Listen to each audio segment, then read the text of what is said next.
What is Flutter? Is it difficult to learn? Is Flutter better than React Native? What are Flutter's advantages and disadvantages? Flutter is a UI toolkit for building fast, beautiful, natively compiled applications for mobile, web, and desktop with one programming language and single code base.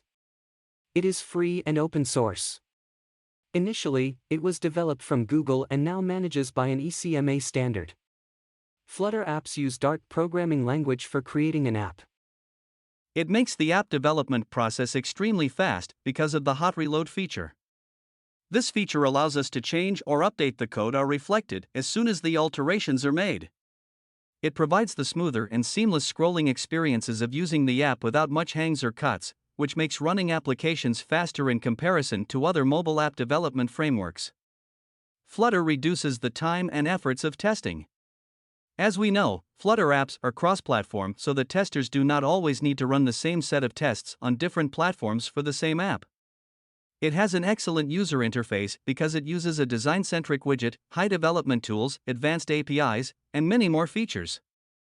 It is similar to a reactive framework where the developers do not need to update the UI content manually. The Flutter is a comparatively new language that needs continuous integration support through the maintenance of scripts. It provides very limited access to SDK libraries. It means a developer does not have a lot of functionalities to create a mobile application. Such types of functionalities need to be developed by the Flutter developer themselves.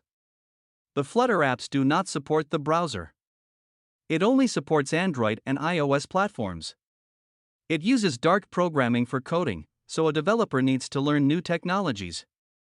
However, it is easy to learn for developers. Before learning Flutter in depth, you must have a sound understanding of Dart programming, Android Studio, and web scripting languages such as HTML, JavaScript, and CSS.